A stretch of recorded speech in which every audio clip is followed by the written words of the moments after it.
बिस्मिल्लाहिर्रहमानिर्रहीम, अस्सलाम वालेकुम रहमतुल्लाहि व बरकातुहू। खैबर 87 में खुशामदीद। मेरा नाम है केमान हामिद। ख़वातीन और हज़रात, पीर की रात 7 से लेकर 8 बजे तक हमारा साथ होता है। थोड़ा सा आज लेट हो गए, लेकिन इस मुल्क के अंदर वैसे भी काफ़ी चीज़ें लेट हो रही हैं।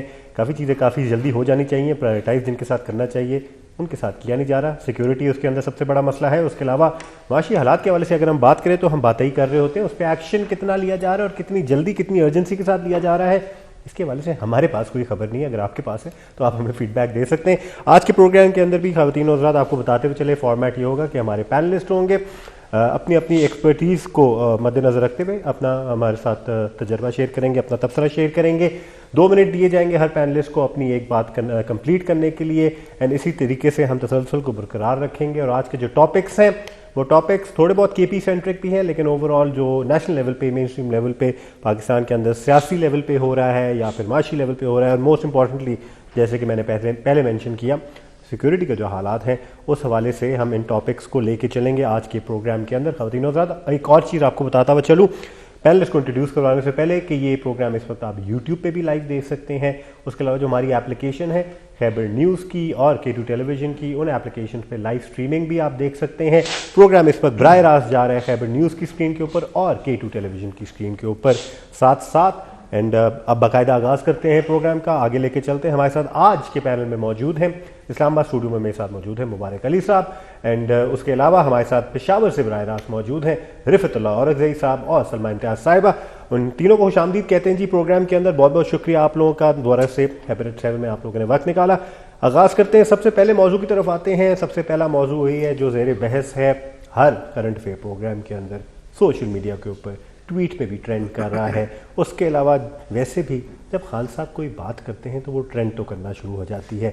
कल रात को खान साहब ने, कल रात को तो नहीं, इंटरव्यू पहले हुआ था, लेकिन वॉइस ऑफ अमेरिका जो उन्होंने इंटरव्यू दिया उसके अंदर एक स्टेटमेंट है जिसको उठा के बहुत ज़्यादा डायसेक्शन की जा रही है। मुबारक भाई, इस पर मैं चाहूँगा आप अपना तबसरा भी दें। I would like to understand where he was coming from. जहाँ उन्होंने मैंशन किया कि जो इम्पोर्टेड था वो एक्चुअली इम्पोर्टेड नहीं था, वो एक्सपोर्टेड था।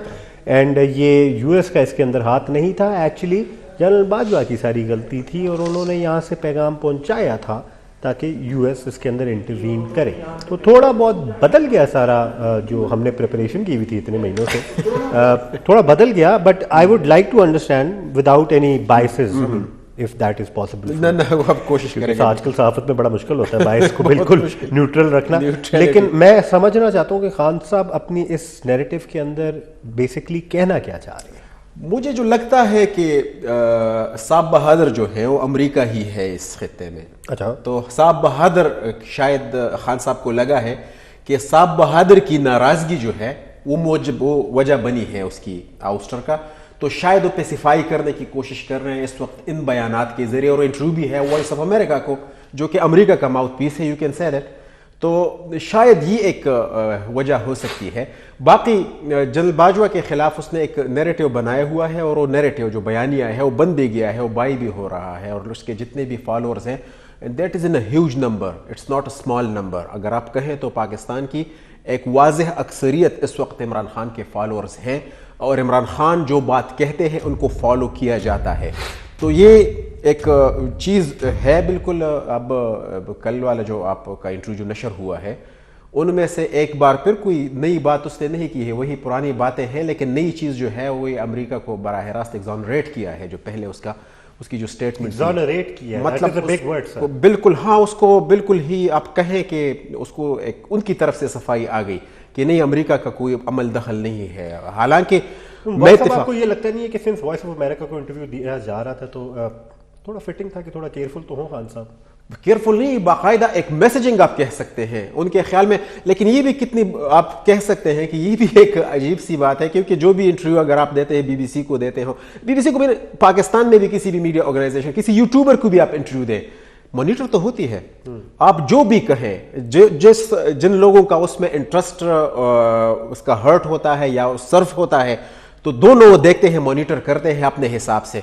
तो ये मेरे ख्याल में ये एक अजीब सा हो गया कि वॉइस ऑफ अमेरिका को इमरान खान साहब वाज थिंकिंग कि चूंकि अमेरिका का एक माउथ पीस है, उसका एक इदारा है, और तो उनको शायद मैं कहूँगा इंटरव्यू दूंगा। अंदर क्या मुबारक साहब आप खुल के डिनाई कर सकते हैं कि बाजवा साहब का हाथ था या नहीं था? आई मीन इस पे इसमें खान साहब के जो अगर narrative है- आपने चूंकि मुझसे एक किस्म का स्टेटमेंट मुझसे ले ली कि नहीं अनबाइस बिल्कुल नहीं होना, तो मैं ऑनेस्टली बता दूं कि वाकयातन हमारी मिलिट्री इस्टेब्लिशमेंट के मर्जी मंशा के बगैर पता भी नहीं हिलता हमारे पॉलिटिक्स में। इट्स अ देखिए फैक्ट। नहीं, it has now come down from military establishment to one particular person naming a person, बहुत अच्छा नेमिंग अ क्वेश्चन, पर्सनालिटी, बहुत completely different matter all together. ये- ये मिलिट्री एस्टैब्लिशमेंट की बात नहीं हो रही, एक शख्स की बात हो रही है। शख्स को निशाना है, कहते हैं वो पश्तो का है कि लुरेता इंगूरते, और मतलब बेटी आपको मैं कहता हूँ एंड क्या कहते हैं इंगूर को उसको आप सुने इसको। ये असल में सुनाना तो ठीक है, अपना एक सेफ साइड रखना चाहता है कि I am hitting particular person. वो बंदा उस वक्त क्या खुद से ही अपने तिए सब कुछ सारे डिसीजंस कर रहा था, अगर बकौल इमरान खान के इसने किया है without baking of its his department या अपना इदारा जो है उनके बगैर उसने सब कुछ किया है? I don't think so. तो ये सिर्फ और सिर्फ एक सेफ साइड पर रखते हुए वो बयान देना चाहते हैं।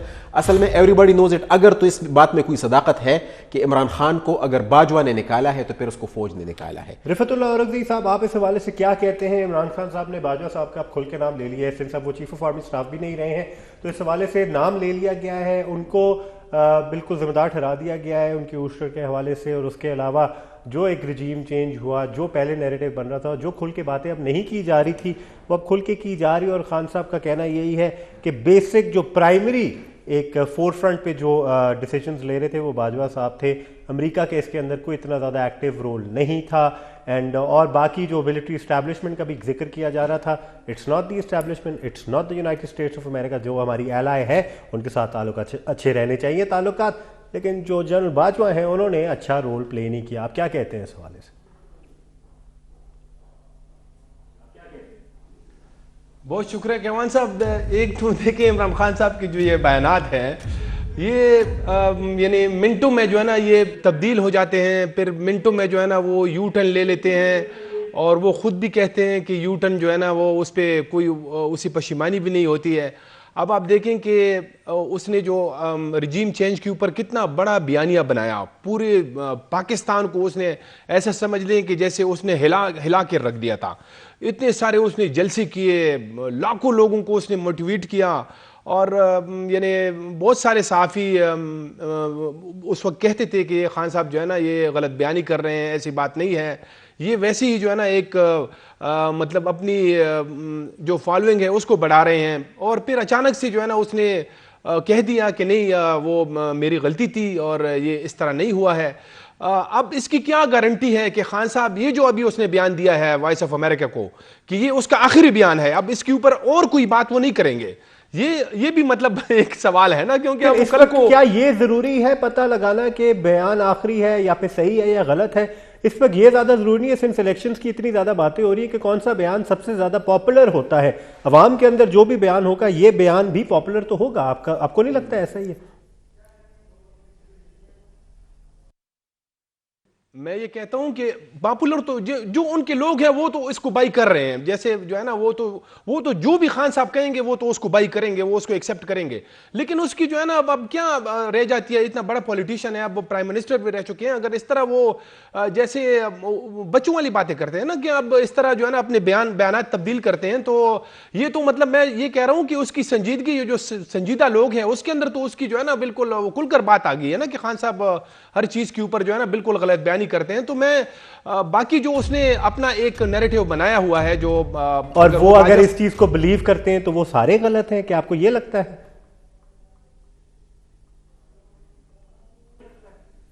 नहीं, उसके अब देखें, मैंने आपको 2-3 बयान तो बता दिए ना कि वो तो बिल्कुल क्लियर है, सबके सामने है। वो खुद कह रहे हैं कि जैसे उसने कहा कि नहीं अब मैंने आगे जाना है। वो अमेरिकन जो रजीम चेंज वाला मामला था वो मतलब ठीक नहीं था, या मुझे गलत इंफॉर्मेशन दी गई थी, तो उससे मतलब। और अभी ये जो इसने हालिया जो बाजवा साहब के हवाले से बात कर रहे हैं, तो वो बिल्कुल जो है ना अपने अच्छा मतलब उसे टारगेट कर रहे हैं, जो उसके जो टारगेट है, अहदाफ है, वो उसमें जो है ना वो कोशिश कर रहे हैं कि उसको वो अपनी तौर पे जो है ना उसकी वो वहां तक पहुंच रहे हैं।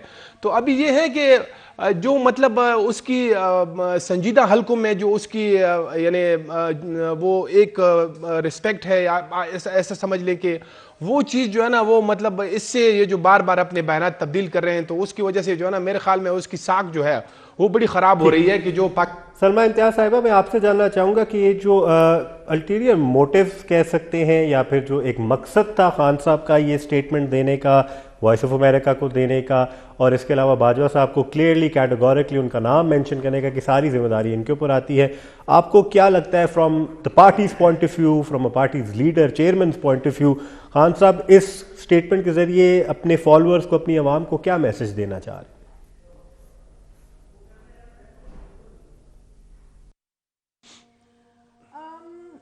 देखें केवान साहब, यानी कि माजी में भी तो यही हुआ है ना कि इस्टेब्लिशमेंट जो है वो यानी कि पार्टीज़ को गिराने में, उठाने में उनका किरदार तो रहा है। इस्टेब्लिशमेंट का जो है तो यानी कि हम देख रहे हैं, अब देखें जिस तरह यानी कि नवाज शरीफ को भी माजी में हटाया गया था क्योंकि उनके बीच में भी कुछ डिफरेंसेस आ गए थे, मुशर्रफ और नवाज शरीफ के बीच में, तो यानी कि ये चीज़ें तो चलती रहती हैं। अब बाकी इमरान खान ने जिस तरह यानी कि पहले लोगों को मोबिलाइज करके और लोगों के बीच में ये एक बयानिया फैला दिया था कि यानी कि बाजवा साहब के ऊपर बिल्कुल डायरेक्टली उन्होंने एक ब्लेम डाल दिया था कि इनकी वजह से मेरी हुकूमत जो है वो गिराई गई। तो यानी कि मेरे ख्याल में जो पास्ट में होता रहा है उसी को बेस बना के इमरान खान ने यही समझा कि अगर पास्ट में ये सब कुछ होता रहा है तो अगर मैंने ये सब कुछ कह दिया तो लोग इसके ऊपर यानी कि यकीन कर लेंगे। और बाकी वही बात है कि जो उनको फॉलो करते हैं वो तो यानी कि उनकी बात पे यकीन भी करेंगे, लेकिन ये जो इम्प्रेशन बन गया है ना ये बहुत ज़्यादा बुरा है कि हर बात पे यू टर्न लेना, पहले बात करना, फिर लोगों को मोबिलाइज करना, लोगों के जहनों में वो बात बिठाना और फिर एकदम से एक यू टर्न लेके फिर अपनी ही बात को डिनाई करना, तो ये एक बहुत नेगेटिव इंप्रेशन डाल रहा है और इसी की वजह से लोगों के बीच में कंफ्यूजन भी है। ऐसा तो नहीं है कि सब लोग इस बयानिए को बाय कर रहे हैं, बहुत सारे लोग कंफ्यूजन का भी शिकार हो रहे हैं कि आखिर ये क्या बात है कि पहले हमें एक बात सिखाई जा रही थी और हम अब ये जो है तो अपनी ही बातों से बैकआउट हो रहे हैं, तो कंफ्यूजन और केओस तो बनेगा। ठीक है, आपका पॉइंट हमारे सामने आ गया है। जो पॉलिटिकल स्टेटमेंट्स हैं ये दी जाती हैं, ये देते रहेंगे, ये ऑब्वियसली थोड़ा बहुत नैरेटिव बदलता भी रहेगा। It's all part of politicking I would say. And बाकी भी जो सियासतदान हैं, अगर उनके हम एग्जाम्पल्स उठा के आगे प्रेजेंट करना शुरू करें तो कहीं ना कहीं हर सियासतदान ने, हर लीडर ने ऐसी हरकत कहीं ना कहीं की है। Although this is an exceptional situation, तो यहाँ हम इसको आइसोलेट करके हम डायसेक्ट कर सकते हैं, लेकिन हर सियासतदान ने, हर लीडर ने मौके की मुनासबत से उसकी अपॉर्चुनिटी को देखते हुए अपनी स्टेटमेंट बदली और खान साहब भी इस वक्त वो कर रहे हैं और वो रेजोनेट कर रही है उनके फॉलोअर्स के अंदर। वो वोटर्स को थोड़ा बहुत शायद मोटिवेट भी करेगी इस तरह की statements. It's all political engineering, और इस पॉलिटिकल इंजीनियरिंग को हम ये नहीं कह सकते कि ये सही है या गलत है। नीड ऑफ द आर है, एक नेसेसरी प्रोटोकॉल लग रहा है खान साहब की तरफ से। एंड कौम के अंदर अगर रेजोनेट कर रहा है तो फिर मेरे ख्याल से एक पॉलिटिशियन से आप और क्या एक्सपेक्ट करेंगे। This is what he needs to do right now. और इस आवाम के अंदर उनको इस तरह की मैसेजिंग की बरकरार एक ज़रूरत है पुशिंग की, ताकि वो अपनी पॉपुलैरिटी ग्राफ को ऊपर रख सके और इलेक्शन का जब भी वक्त आता है वो उसके ऊपर प्ले भी कर सके। इस वक्त हमने एक वक्फे पर जाना है, वक्फे से वापस आने के बाद प्रोग्राम को आगे से कंटिन्यू करेंगे। हमारे साथ रहिएगा। पॉलिटिकल बयानिए की बात हो रही है। खैबर 7 के अंदर कौन अपना एक मौक़िफ़ देता है फिर उससे पलट जाता है, कौन एक नैरेटिव बनाता है फिर उससे पलट जाता है, कौन सा सियासतदान क्या करता है और उसके बाद जाके अवाम को गुमराह कर देते हैं और कहीं और ले जाते हैं और अवाम सफ़र करती है। खान साहब के हवाले से ये सारी चीज़ें एक्सप्रेस करना, सारी चीज़ों को मेरे ख्याल से हाईलाइट करना बहुत आसान है, क्योंकि खान साहब की स्टेटमेंट्स बड़ी स्वीपिंग स्टेटमेंट्स होती हैं और खान साहब की पॉपुलैरिटी कुछ ऐसी है कि उनकी बातों को डायसेक्ट करने में शायद सहाफ़ियों को थोड़ा बहुत मज़ा भी आता है। This not criticism towards our journalistic community, लेकिन अब कुछ ऐसा माहौल बन चुका है। लेकिन अगर थोड़ा बहुत माजी में जाएँ और PMLN और PPP के ताल्लुकात के हवाले से अगर हम बात करें तो क्या PMLN की तरफ से क्या शहबाज शरीफ नहीं थे जो जरदारी साहब को 10% कहा करते थे? क्या अगर हम मौलाना फजलुर रहमान की बात करें तो क्या वहीं PMLN की तरफ से नवाज शरीफ साहब ने नहीं डीजल उनको नाम दिया था? तो ये वही लोग हैं जो एक दूसरों पे नेम थ्रोइंग करते रहे और आज नैरेटिव नहीं सिर्फ बदला, ताल्लुकात बदल गए, हालात बदल गए, रिश्ते बदल गए, जज्बात बदल गए, मोटिव्स बदल गए और ये सारे पाकिस्तान डेमोक्रेटिक मूवमेंट के तहत इकट्ठे हो गए क्योंकि मुल्क के लिए, ऑब्वियसली मुल्क के लिए खड़े हो गए। एंड मुल्क के लिए जब इकट्ठे हुए हैं तो ये जो स्टेटमेंट्स बदली हैं, नैरेटिव्स बदले हैं, ये तो उससे थोड़ा ज़्यादा बढ़ के नहीं लग रहा? जो खान साहब की इवॉल्व हुई है सिचुएशन इन सारी मामलात के अंदर, रिजीम चेंज हुई, ऐसी ऐसी चीज़ें इस मुल्क के अंदर पिछले 1.5 साल के अंदर हुई हैं, 1 साल के अंदर हुई हैं जो पहले नहीं हुई हैं। तो फिर कंसिडरिंग द सिचुएशन खान साहब तो इवॉल्व कर रहे हैं मौके के साथ साथ।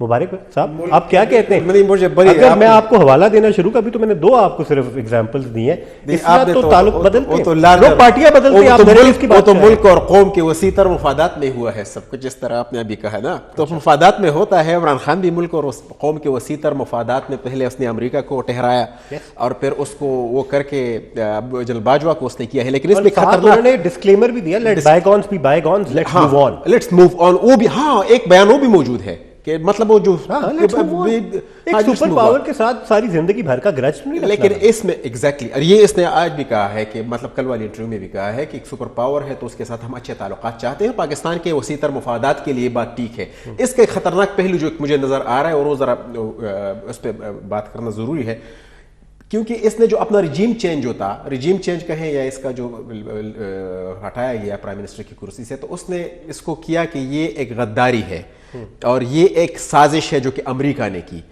फिर अमेरिका से वो चीज हटा के पाकिस्तान की फौज को उसका मोरद इल्जाम ठहराना, तो फिर जो लोग उस बयानिए को उसके जहन में बिल्कुल ही बैठ चुकी है ये बात कि ये मुल्क के साथ ज्यादती हुई है और ये अमेरिका ने ज्यादती की है, और ये तो अब वो चीज, उन चीज को फौज के सर पर लाना और फौज के को बदजन करना, तो ये मेरे ख्याल में ये हमारे लिए अच्छा नहीं है। ये हमारी असास, देखना एक चीज है, पाकिस्तान की फौज इस मुल्क का वाहिद इदारा है जो कि मुनज़्ज़म है, जो कि आखिरी the last line of defence is the, हमारी जो फौज का जो मुनज़्ज़म और तंजीम है तो वही the last line of defence है। उन चीज़ों को छेड़ना मेरे ख्याल में पाकिस्तान की जो असास, नज़रियाती असास कह लें या फिर हमारी बिल्कुल बुनियादें हैं, उनके हिलाने के काबिल है। अभी ये ब्रेक में हमारे साथी हनीफ रहमान आए थे और उसने एक बड़ी अच्छी बात की है कि इसको डिफेंड करना, इन चीज़ों को, इमरान खान का, ये अपने लोगों के लिए भी मुश्किल होता जा रहा है, और उसने एक मिसाल दी अल्ताफ हुसैन की। अच्छा, इसको डिफेंड करना मुश्किल होता जा रहा है और रिफतुल्लाह औरंगज़ेब साहब सारे यही कह रहे हैं कि यार ये इस तरह की यूटर्न्स को डिफेंड करना मुश्किल है, इससे खान साहब की मकबूलियत में भी थोड़ी बहुत कमी आ गई है, पॉपुलैरिटी में भी कमी आ गई है, जो लोग उनका सपोर्ट कर भी रहे थे वो भी अब सोच रहे हैं तो अगर पॉपुलैरिटी में कमी आ गई है तो इलेक्शन क्यों नहीं करवाए जा रहे सर?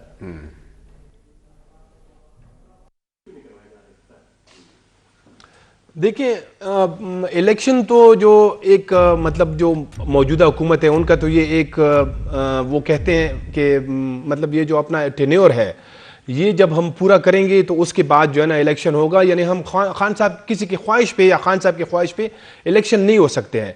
इलेक्शन जब ये जो मरकजी अपना एक टाइम है टेन्योर, वो जब अगर ये पूरा होता है उसके बाद अगर इलेक्शन हुकूमत नहीं करती है तो उसके बाद फिर जो है ना खान साहब को ये हक है, और वैसे भी इस तरह नहीं होना चाहिए कि जब अपना टाइम अगर पूरा होता है उसको मजीद आप एक्सटेंड करते हैं। इस तरह जो है ना यहाँ पे जो सूबे के अंदर जो एक नई असम्बली की इंतखाबात है जो पंजाब में भी है और यहाँ भी है, और एक ज़िमनी इंतखाबात है। ज़िमनी इंतखाबात के लिए वो तो 19 मार्च को हो रहे हैं, और जो दूसरे इलेक्शन है उसके लिए भी जो असम्बली के लिए है, नई असम्बली के लिए, वो तो पंजाब में तो हाई कोर्ट ने जो है ना वो तो बिल्कुल वहाँ पे तो कह दिया गया है। अब यहाँ पे जो है ना अब ये है कि यहाँ पे मुख्तलिफ यानी वो जो गवर्नर साहब है और इसके साथ जो मैं एक इंसर्ट करना चाहूँगा एक चीज़ आपकी इजाज़त से। मैं जानना चाहूँगा कि आपके एक सहाफ़ी होने के नाते आम आवाम को भी अगर हम सड़कों पे जाके इंटरव्यू भी ले लें, पूछ लें उनसे सवाल, क्या इलेक्शन जल्द से जल्द नहीं होने चाहिए? आप इसे एग्री नहीं करते हैं? मैं, आप किस इलेक्शन की बात कर रहे हैं? आप जनरल इलेक्शन की बात कर रहे हैं या जो यहाँ पे असेंबली के है उसकी बात कर रहे हैं आप? तो हम सारों की भी तो मर्जी है ना इसके अंदर कि जनरल इलेक्शन जल्द से जल्द हो ताकि हालात थोड़े बहुत स्ट्रीमलाइन हो, पॉलिटिकल इंस्टेबिलिटी खत्म हो।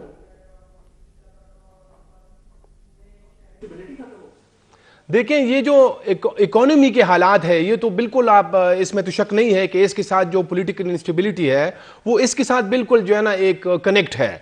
यानी जब एक स्टेबल गवर्नमेंट होगी तो यकीनन जो है ना इकोनॉमी भी काम होगा, लेकिन इकोनॉमी के हालात इतने ख़राब हो गए हैं कि वो जो है ना इतने जल्दी ठीक नहीं हो सकते। वो आपको भी पता है, हम सबको पता है, उसमें बड़ा टाइम लगेगा और इसके लिए सिर्फ एक हुकूमत नहीं, उसके लिए तो 2 हुकूमतें चाहिए। बिल्कुल, तो मेरे ख्याल में जो है ना इलेक्शन किसी की ख्वाहिश पे नहीं होनी चाहिए। जो अपना एक आईनी तरीकाकार है, जो आइन की किताब है जिस पे ये सारी जो हमारी मतलब रियासत है और हुकूमतें हैं ये कड़ी है, तो उसको फॉलो करना चाहिए। जब अगर वो टाइम पूरा होता है तो मतलब अब इसमें ये सवाल है कि खान साहब फिर क्यों इंतजार नहीं करते। जब अब ये उनकी हुकूमत खत्म हो गई है तो वो भी मतलब एक आईनी तरीके से उसकी हुकूमत खत्म हुई, तो अब उसकी मर्जी तो नहीं है कि वो कहें कि जी अब मैं नहीं मानता हूं, वो नहीं है तो बस इलेक्शन होनी चाहिए। तो मेरे ख्याल में इसमें आईनी तो कोई मसला नहीं है ना कि अगर ये हुकूमत आईनी अगर हम नजरिए से देखें तो आइन कहता है कि केयरटेकर गवर्नमेंट के आने के 90 दिन बाद ये इलेक्शंस होनी चाहिए प्रोविंशियल लेवल पे अगर हम बात करें, और उसके फौरन बाद फिर जनरल इलेक्शंस की तरफ भी अगर हमने जाना है। ऑल्दो जनरल इलेक्शंस भी मोस्ट लाइकली हमें पोस्टपोन होती हुई नजर आ रही हैं। आइन को अगर हम मद्देनजर रखें तो फिर तो ये खान साहब की मर्जी भी नहीं है, किसी एक शख्सियत की मर्जी नहीं है। आइन कहता है कि 90 दिन में प्रोविंशियल लेवल पे इलेक्शंस होने चाहिए। आइन कहता है कि जुलाई अगस्त के अंदर हमारी जनरल इलेक्शंस भी होनी चाहिए टेक्निकली स्पीकिंग। सलमा इम्तियाज साहब, आप क्या कहती हैं कि ये आइन को हमें फॉलो करना चाहिए या फिर कंसिडरिंग द सर्कमस्टांसेस हमें थोड़ा नैरेटिव भी बदलना चाहिए?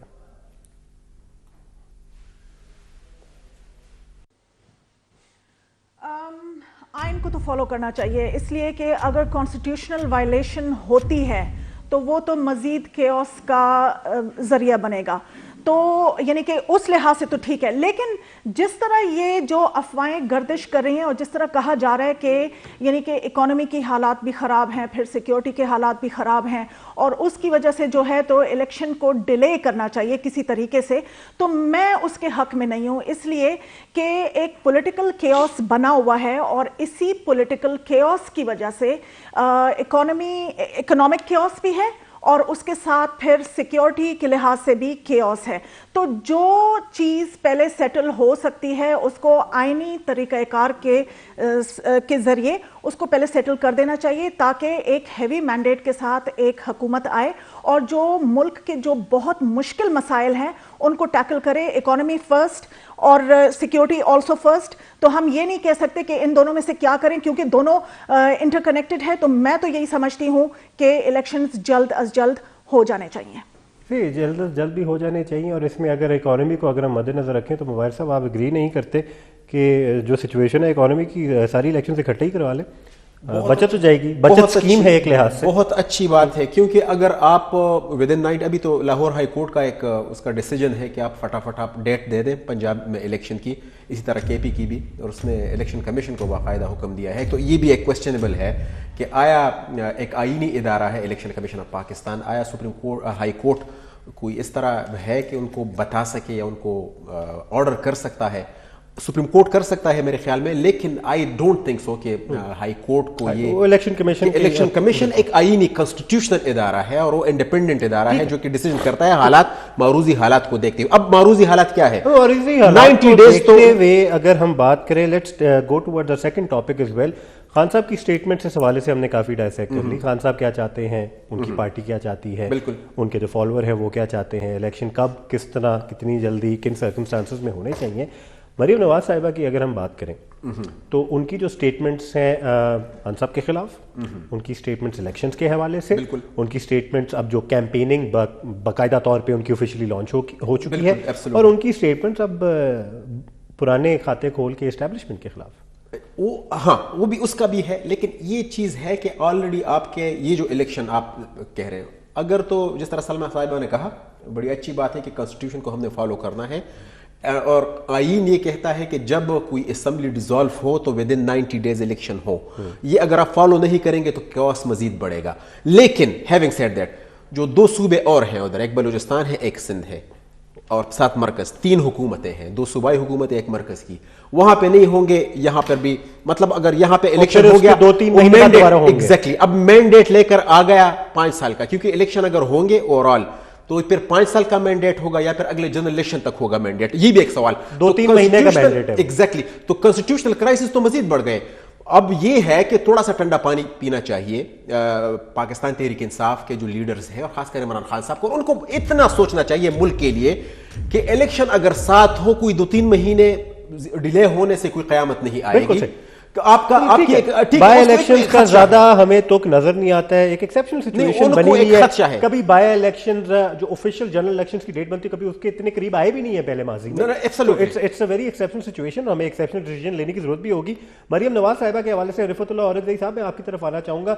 उनकी जो रिसेंट स्टेटमेंट्स नहीं है, कल के भी जो जलसे के अंदर उनकी स्टेटमेंट्स नहीं है, वो स्टेटमेंट्स किसको फेवर कर रही है? क्या उनकी पार्टी को फेवर कर रही है? क्या इलेक्शनियरिंग के अंदर उनको फेवर कर रही है? क्या ये पॉपुलर स्टेटमेंट्स उनका वोट बैंक बढ़ाएंगी?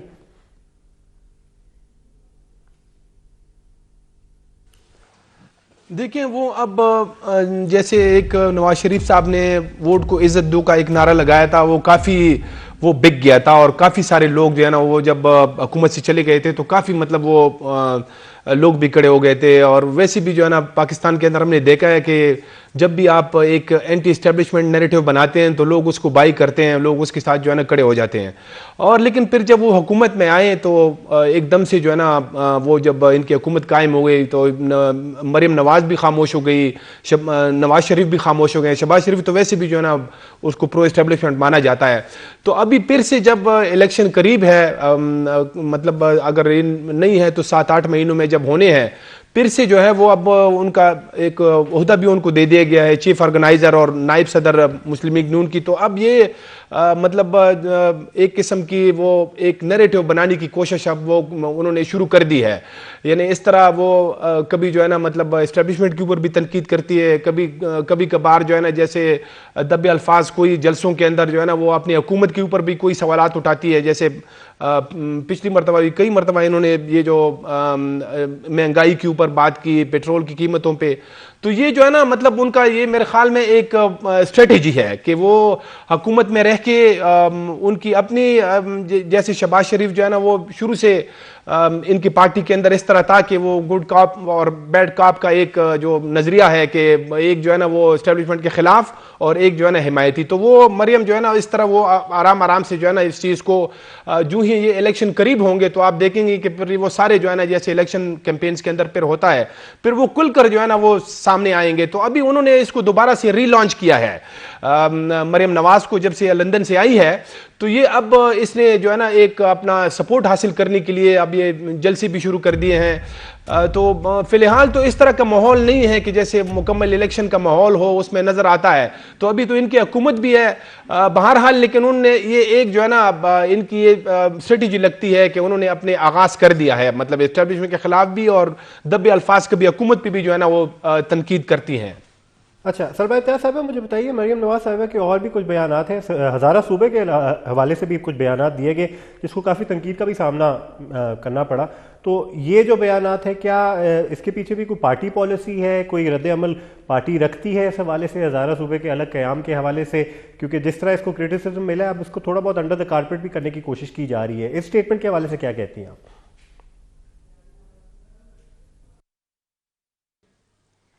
जी, ये भी ज़ाहिर है वो पॉलिटिकल पॉइंट स्कोरिंग है, इसलिए कि हज़ारा के अंदर तो एक मूवमेंट चली थी पहले कि यानी कि उनको एक अपना एक अलग सूबा चाहिए।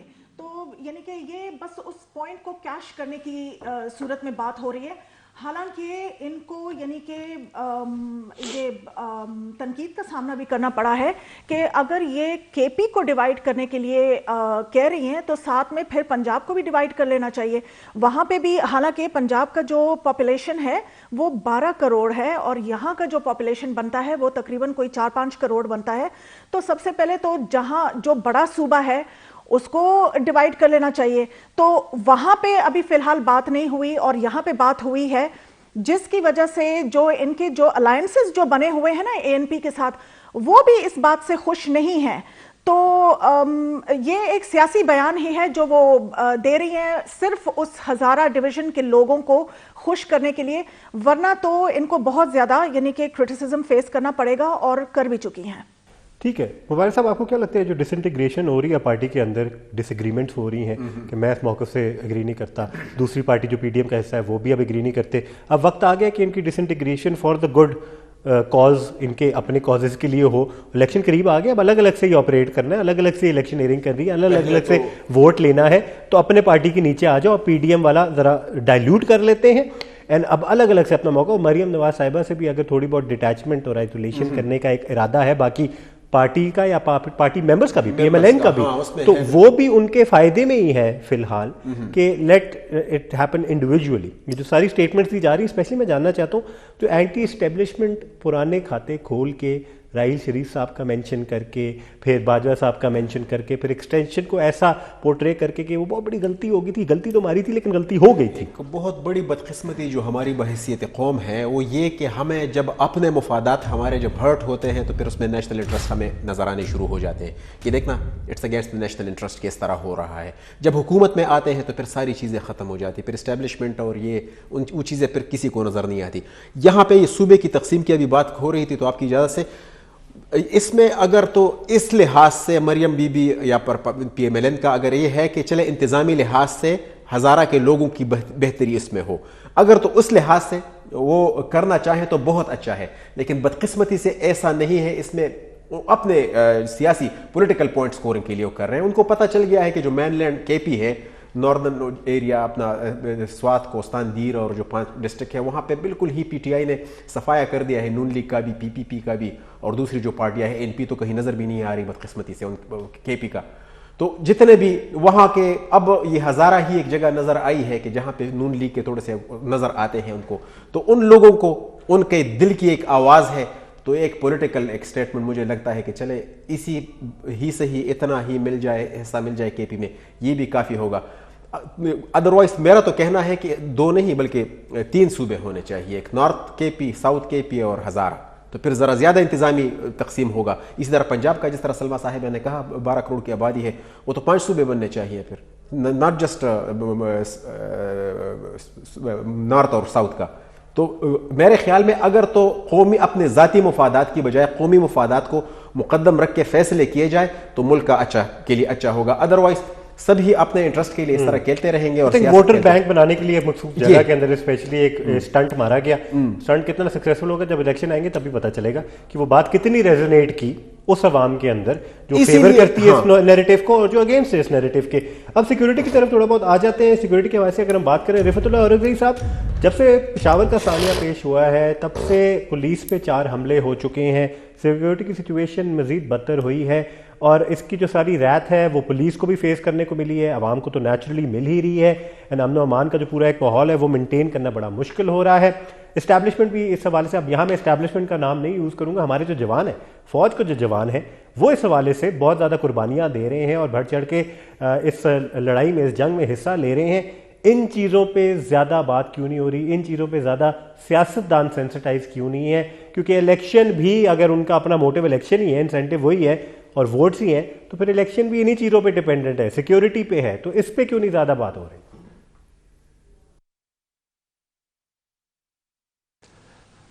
ये बहुत अहम सवाल है कैवान साहब। ये बड़ी बदकिस्मती है कि सिक्योरिटी के हालात जो है अगर सबसे ज़्यादा कहीं ख़राब है तो वो या तो बलूचिस्तान है या खैबर पख्तूनख्वा है। और ये दोनों सूबों में जो है ना, ये इसके ऊपर जैसे इस पे हम पहले भी बात करते आए हैं कि तकरीबन कोई 1.5 साल से जब से अफ़गानिस्तान के अंदर वो तालिबान आए हैं तो उसके बाद से जो है ना यहाँ पे सिक्योरिटी की सूरत-ए-हाल तेज़ी से बिगड़ती गई। लेकिन यहाँ पे जो इससे पहले पीटीआई की हुकूमत थी वो बिल्कुल उन्होंने एक खामोशी इख्तियार की हुई थी, वो इस पर कोई बात जो है ना वो नहीं करते थे। हालांकि ये जो 18वीं तरमीम है उसके बाद से जो अमन व अमान का मामला है ये तो सूबों के इख्तियार में है। तो कम से कम अगर आपके सूबे में सारे वाक़यात होते हैं, मैं आपको गिना के बता सकता हूँ कि कितने सारे जो है ना, मतलब साल के अंदर 400 से बढ़कर जो है ना 2022 के अंदर हमले हुए, यानी ये बहुत बड़ी तादाद है। तो लेकिन ये एक तो जो है ना यहाँ की जो पीटीआई है वो उनकी एक प्रो तालिबान पॉलिसी है, वो बिल्कुल जो है ना आप खुलकर इस पे बात नहीं करते हैं। और अभी ये जो पेशावर का वाकया हुआ तो उसके बाद से ये है कि हम तो इन वाकयात को मॉनिटर कर रहे हैं बड़े क्लोजली। तो पुलिस के ऊपर अटैक तो हुए हैं जो आपने जिक्र किया, लेकिन वो उस तरह हमले जो है उनमें थोड़ी सी कमी जरूर आई है। उस तरह की जो है ना, जैसे रोजाना इससे पहले तकरीबन रोजाना टीटीपी जो है वो 2 से 3 हमले पख्तूनख्वा के मुख्तलिफ अजला में करती थी। उसमें अब थोड़ी सी मतलब कमी आई है, और वो शायद इसकी वजह भी ये है कि कुछ जो लकी मरवत के अंदर जो है ना एक ऑपरेशन हुआ कई 4-5 दिनों तक। तो ये जो साउदर्न बेल्ट है पिछले यानी मतलब 1.5 साल के अंदर सारे अगर वाकयात का हम थोड़ा सा जायजा लें, सबसे ज्यादा वाकयात जो है ना हमारे जो खैबर पख्तूनख्वा का साउदर्न बेल्ट है यहाँ पे हुए हैं। यानी लकी मरवत, बन्नू, डेरा इस्माइल खान, शुमाली और जनूबी वजीरिस्तान, कोहाट, ये इलाके जो है ना बड़ा फोकस रहे हैं। तो वहां पे ये जो अभी ऑपरेशन हुआ है शायद उससे थोड़ी कमी आई है, लेकिन ये अभी तो ये वक्ती तौर पे जो है ना इस तरह पहले भी होता रहा है कि जब भी ऑपरेशन होते हैं उसमें कमी तो आती है, लेकिन वो जो मामला है वो तो वहां पे मौजूद है। वो तो उसका जो है ना हल मतलब उसकी तरफ कोई अभी हमें कुछ नजर नहीं आता। अभी तो सिर्फ ऑपरेशन की बात हो रही है कि ऑपरेशन होंगे। पुलिस की कैपेसिटी बिल्डिंग भी की गई है, कुछ एडवांस इक्विपमेंट और टेक्नोलॉजी से भी उनको ऑब्वियसली इक्विप किया गया है कैपेसिटी बिल्डिंग के लिए। इसके हवाले से जो हमारी मिलिट्री इस्टेब्लिशमेंट है वो भी काफ़ी कुछ ऐसे इकदाम ले चुकी है ताकि इस चीज़ को न्यूट्रलाइज किया जाए। लेकिन सबसे इंपॉर्टेंट चीज़ है कि आवाम भी इस हवाले से अब बाहर निकलना शुरू होगी और पुलिस का साथ देने के तहत बाहर निकलना शुरू होगी है। इस हवाले से आवाम का बाहर निकलना, क्योंकि ऑब्वियसली तंग आ गए हैं, दहशतगर्दी से तंग आ गए हैं, दहशतगर्दों की जो तंजीमें हैं उनके नैरेटिव से बाहर निकलना शुरू हो गए। इसके लॉन्ग टर्म रिपरकशंस क्या हैं ये हम डिस्कस करेंगे एक छोटे से वक्फे के बाद। आप लोग देख रहे हैं Khyber at 7, will be right back.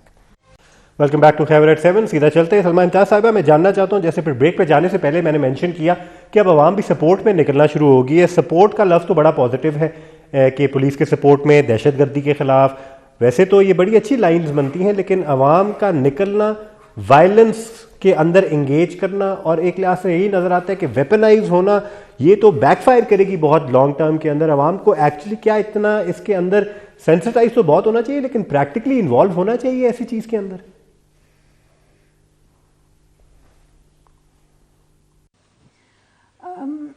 केवल साहब, मैं ये कहूँगी कि देखें, माजी में हम लोग ये कहते थे ना कि अवाम जो थी वो थोड़ी सी डिवाइडेड थी, और उनके अंदर यानी कि ये शक था कि पता नहीं ये हमारी जंग है कि अमेरिका की जंग है।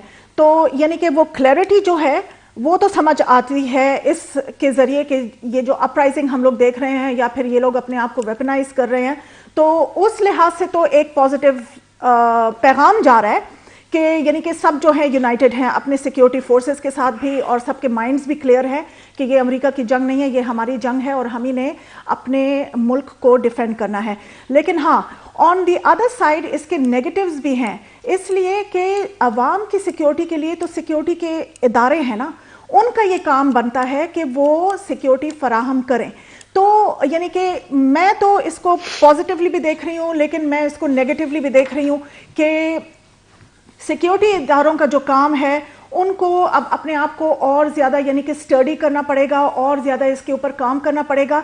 और पॉलिटिकल पार्टीज़ ने जिस तरह एक बैक सीट ले ली थी और थोड़ा सा रिलैक्स हो गए थे कि शायद हमारे मुल्क से टेररिज्म ख़त्म हो गई है, तो अब उनको भी बीच में आना पड़ेगा, उनको भी स्टडी पॉलिटिक्स करने पड़ेंगे, और मेरे ख्याल में सबको मिलके इसके ऊपर काम करना पड़ेगा, इसलिए कि ये जो प्रॉब्लम है सिक्योरिटी का ये बहुत ज़्यादा बड़ा है, और अवाम किसी सूरत इस चीज़ के लिए तैयार नहीं है कि जो हम लोग 2009-10 और उस एरा को जो हम लोग भुगत चुके हैं उस एरा में दोबारा अवाम जाना नहीं चाह रही। तो ये एक तरह से उन लोगों का एक अपना इनिशिएटिव भी है जो वो लोग शो कर रहे हैं। ठीक है, टीटीपी के अगर नैरेटिव की बात करें मुबारक साहब, एक बयानिया बनाया गया टीटीपी के तरफ के मज़हब के नाम पे, शरीयत के नाम पे, एंड अपनी ऑब्वियसली उसके अंदर मैनिपुलेशन करके एक बयानिया बनाया गया और ऐसे दिखाया गया कि हम भी मुस्लिम उम्मा की जंग लड़ रहे हैं, और उसके पीछे अवाम को सेंसिटाइज किया गया और रिक्रूट भी उसी के बेसिस पे दहशत गर्दी के मकासद के लिए लोगों को किया गया, सेंसिटाइज करके, साइकोलॉजिकल ब्रेन वॉशिंग करके। लेकिन इस तरह अवाम का बाहर निकलना, आई थिंक जो हमारी अवाम का एक बयानिया है, हमारी गवर्नमेंट का बयानिया है, हमारी इस्टेब्लिशमेंट का बयानिया है, उसकी जीत दिखाती है कि हमारी अवाम जो न्यूट्रल अवाम बिल्कुल है वो इनके पीछे खड़ी हुई है, इस बयानिया के पीछे खड़ी है कि हमारी कौम की जो एक सिक्योरिटी है, हमारी कौम की जो हिफाजत है, हमारे लोगों की जो अवाम की हिफाजत है, वो मिलिट्री इस्टेब्लिशमेंट कर रही है, वो हमारी हुकूमत कर रही है, जो ऑलरेडी इस वक्त बैठे हुए डिसीजन मेकिंग में, ना कि टीएलपी, ना कि ये दहशतगर्द ये बहुत ही एक अच्छी बात है और एक अच्छी मिसाल है। और अपने लिए एक अजीब सी बात है कि यहाँ पे लीडर नहीं है, लेकिन अवाम फिर भी अवाम आगे हो गए हैं। यानी अब हमारे जो लीडरान हैं, अब उनको थोड़ा सा अपने इस पब्लिक सेंटिमेंट से थोड़ा सा सीखना चाहिए कि लोग अगर इकट्ठे हो गए कि आप लोग आगे हो, हम आपके साथ खड़े हैं, तो ये बहुत बड़ी बात है। बदकिस्मती से इतना बड़ा वाकया हो गया पेशावर में, more than 100 people lost their lives, और उस पे भी हमारी कौम इकट्ठी। अभी तक ऑल पार्टीज कॉन्फ्रेंस नहीं हुई इस पे, हालांकि गवर्नमेंट ने कॉल की थी, उसने आपने फिर सुना कि हमें प्रॉपर्ली इन्वाइट नहीं किया गया था, क्रिटिसाइज हो गया। यार ठीक है, आपको प्रॉपर्ली इन्वाइट नहीं किया था, लेकिन आप खुद आ जाए, क्योंकि मसला बहुत बड़ा है। यहां पे परसों जब जॉइंट सेशन थी तो उसमें एजेंडे में टेररिज्म का नाम नहीं था। आज फिर मैंने पूछा अपने कॉरेस्पॉन्डेंट कि आज जरा एजेंडा मुझे भेजो सुबह कि इसमें है, तो उसने फिर कहा कि हाँ सर इसमें शामिल किया है एजेंडे में। तो मुझे थोड़ी तसल्ली हो गई। ये हालत है कि आपका ना तो पार्लियामेंट इकट्ठा होता है इस इशू पे, ना ही आपके पॉलिटिशियन इकट्ठे होते हैं। अवाम अलबत्ता इकट्ठी हो गई, वो खड़े हो गए, बनू में उसने एहतजाज भी कर दिया बाकायदा। लेकिन बेशक इस चीज को इतना मार्केट मेन स्ट्रीम चैनल्स पे, सोशल मीडिया पे नहीं किया जा रहा होगा। एस्टैब्लिशमेंट इस चीज पे इकट्ठी है, एस्टैब्लिशमेंट इस पे काम कर रही है, खुदा करे कि मेकिंग भी हो रही है इस पे। नहीं आपको आई थिंक रिपोर्ट्स भी आती होंगी, आपको देखने को भी मिल रहा होगा, हमें खबरें भी आती हैं कि जो लिटरली प्रैक्टिकली सैक्रिफाइसेस के तहत नजर आ रहा है कि दे आर एंगेजिंग। मैं बता दूं कि वहाँ पूरी दुनिया में, और ये मैंने सवाल पूछा भी था एक ज़माने में अपना हमारे DGSPR से, कि पाकिस्तान ने सबसे ज़्यादा कुर्बानी दी है इस वॉर अगेंस्ट टेरर में। More than 80,000 lives you have lost. आपकी सिक्योरिटी फोर्सेस मोर देन 10,000 आपकी सिक्योरिटी फोर्सेस आपके, और more than 370,000 intelligence based operations हुए हैं, जिसमें आपके जनरल लेवल के आपके सिपाही, आपके ऑफिसर शहीद हुए हैं। फिर भी दुनिया आपको नहीं मान रही, क्योंकि लीडर्स इकट्ठे नहीं हो रहे हैं।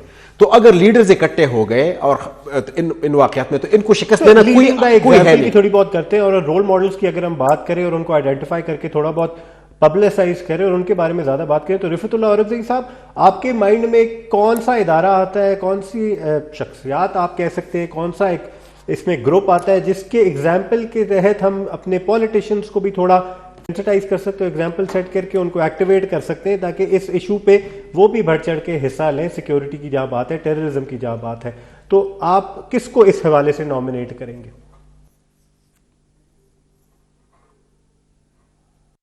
देखिए, इसमें मेरे ख्याल में जो पार्लियामेंट है वो सबसे ज़्यादा एक सुप्रीम इदारा है पाकिस्तान के अंदर, जो कि प्रोटेक्ट करता है आइन को भी, और इसमें सारी जो मतलब मुल्क के अवाम है उन सब की वहाँ पे रिप्रेजेंटेशन है। लेकिन बदकिस्मती से जो सिक्योरिटी के मामलात है वो पार्लियामेंट में जो है ना वो उस पर डिस्कशन नहीं होती है। वो एक पार्लिमानी कमेटी जो TTP के साथ मुज़ाकरात के लिए भी बनाई गई थी, उसमें सारी सियासी लीडरशिप तो थी, लेकिन बाद में ये वही सियासी जमातें जो हैं फिर उसकी वो जो अगर कोई मुआहदा होता था तो उसकी मुखालफत कर रहे थे। जंगबंदी के दौरान भी जो है ना काफ़ी ANPO पीपल्स पार्टी, तो ये जब इस तरह की ये बड़े जो है ना मतलब हसास मामलात है सिक्योरिटी के, तो इसमें ये पार्लिमान के अंदर जो है ना इस पर डिस्कशन होनी चाहिए। के अंदर एक आने की जरूरत है, बहुत बड़ी पॉलिसी शिफ्ट की जरूरत है, बहुत ज़्यादा कल्चरल शिफ्ट की जरूरत है, क्योंकि कल्चर ही नहीं है इस चीज़ों के, इन चीज़ों के ऊपर डिस्कस करना। एंड सेंसिटाइजेशन जब नजर आएगी तो उसके अंदर कुछ पॉलिसी मेकिंग भी हो जाएगी। पॉलिसी मेकिंग की जब इम्प्लीमेंटेशन होगी तो अवाम उसका फिर पीछे होगी, उसका साथ देगी और उसको मजीद इंडोर्स कर सकेगी। अभी जब तक ये पॉलिसी सामने नहीं आएंगी, जब तक इस तरह के कुछ एक्शन सामने नहीं आएंगे इम्प्लीमेंटेबल लेवल तक, तब तक आवाम के पास कोई और चारा नहीं है। और उनकी उम्मीद ऑब्वियसली फिर हमारे फौजी जवान से ही रह जाती है, लेकिन उनका जो काम है वो आवाम के सामने आना नहीं है, वो बॉर्डरों पे है, और बॉर्डर्स के ऊपर जो वो कर रहे हैं उस हवाले से आवाम को एक तसल्ली देना, कॉन्फिडेंस देना हमारे पार्लियामान का काम है, हमारे सियासतदानों का काम है। इसी नोट पे आप लोगों से हम चाहेंगे इजाज़त अगले हफ्ते तक के लिए। मुझे केमान हामिद को दीजिए इजाज़त। हमारे पैनलिस्ट का बहुत बहुत शुक्रिया आज के प्रोग्राम में हिस्सा लेने के लिए। अगले हफ्ते तक के लिए अल्लाह हाफिज़ और पाकिस्तान जिंदाबाद।